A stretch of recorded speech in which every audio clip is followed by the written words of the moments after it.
Maybe I should just say a couple of words to thank Sciences Po and thank you, the students, for being dedicated and so dedicated. You're much better students than I was because you've been patient for a whole day, and this is a difficult and very abstract subject. I'm not going to give you a long speech, just a couple of words maybe to summarize.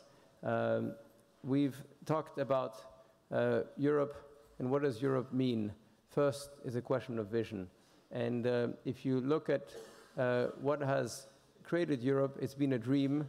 And the question is this dream a dream of the past, meaning a dream of peace, versus maybe what you, before as a group of 3 different student bodies presented, talked about, which is really more about solidarity, freedom, and I think really opportunity. At the end of the day, the most important is probably opportunity. And people have to have, I think, they have to have desires, and they have to have, you know, from these desires, the benefits of what Europe can bring them. Unless there are benefits, why Europe? So it has to be quite clear that Europe can deliver something to all of you. That can only happen, I think, at the end, and we've seen it today, if you have more democratic legitimacy at the end.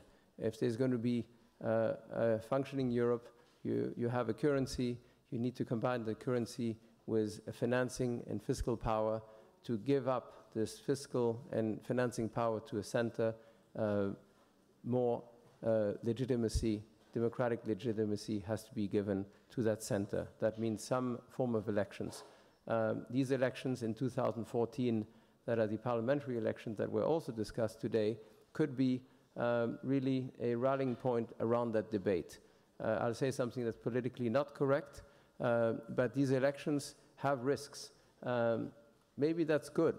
The fact that there are some nationalist parties that will, you know, voice their opinion and create a debate is maybe what is needed almost to, you know, invigor the ones who want to make the European dream come to, you know, a successful, you know, a future. So I think these elections are actually an interesting potential rallying point.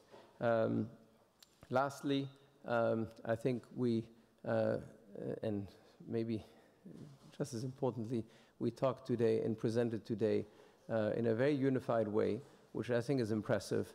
The signal, I think, of something that Europe can bring at a time of crisis, which is a program for jobs for youth. And opportunities, jobs is really what people want.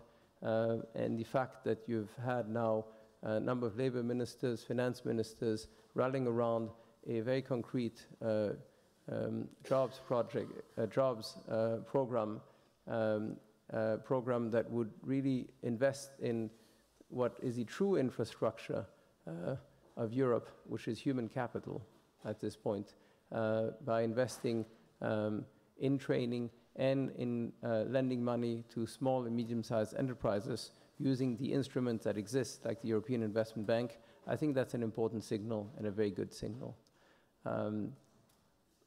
Austerity versus growth. You need growth, you need reforms, you need both. But at the same time, they've got to be financed.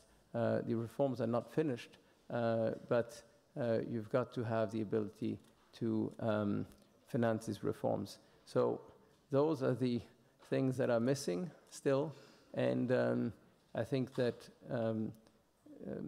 well, pressing the leadership of Europe to come up with answers at a critical time is really what we can do as civil society, what you can do as students by demanding more, demanding a greater voice, and offering solutions and ideas as you did today.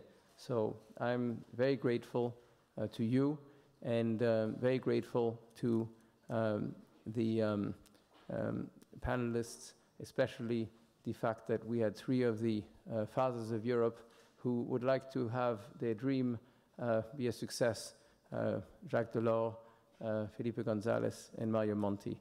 So I thank you, and I thank Sciences Po.